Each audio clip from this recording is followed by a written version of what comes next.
आपल्यासोबत बच्चू कडूचे आहेत भाऊ. आंदोलनाचं स्थान जे आहे ते चेंज झाले आहे, मात्र आंदोलन सुरूच राहणार आहे. पाऊस देखील या ठिकाणी बरसत. 4 आंदोलनात आता आमचे कार्यकर्ते आहेत मंगल कार्यालयात, कारण धो पाऊस सुरू झालेला आहे. त्या आंदोलकांनी खूप कष्ट, रात्रभर ट्रॉलीमध्ये जागा नव्हती तर ट्रॉलीच्या खाली पण आमचे आंदोलक खरं तर झोपलेले होते आणि रात्री आम्हाला कुठेच व्यवस्था करता आली नाही. रात्रभर धो पावसामुळे आज आमचा चक्काजाम निसर्गानं केला. आमचेच ट्रॅक्टर ग्राउंडमधून निघत नव्हते आणि निश्चितच वरचा देव आम्हाला पावला.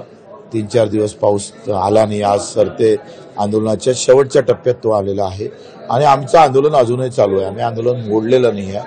आम्ही आंदोलन योग्य निर्णय झाला नाही तर आम्ही आंदोलनाच्या भूमिकेत आहोत. पण वरचा देव पावला तर खालचा देव आमचा पावला पाहिजे एवढ्या अपेक्षा. काल मुख्यमंत्र्यांनी स्वतः सांगितलं की आम्ही तुमच्या जे काही मागण्या त्या संदर्भात सकारात्मक चर्चा करण्यास तयार आहोत. जे काही शिष्टमंडळ आलं त्यांनी सुद्धा हीच भूमिका मांडलेली आहे. आज चर्चा होणार आहे, सकारात्मक चर्चा होईल आणि मार्ग निघेल अशी अपेक्षा. ते आता त्यांच्यावर आहे.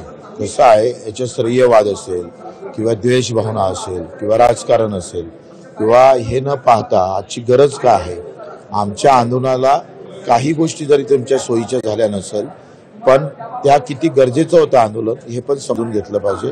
हा मोठेपणाचा विषय आहे. मुख्यमंत्री किती मोठेपण घेऊन समोर येतो तो पण किती खरं तर महत्वाची गोष्ट आहे. हो, आता एकंदरीत पाहिलं तर आज चर्चेमधून तोडगा नाही निघाला. पाऊस चालू आहे, यामध्ये आंदोलनात सुद्धा हाल होऊ शकतात. त्यामुळे आंदोलन जर मार्ग नाही निघाला तर आंदोलन पुन्हा तीव्र करण्याची आता तो निर्णय आम्ही मिटिंग झाल्यावरच घेऊ.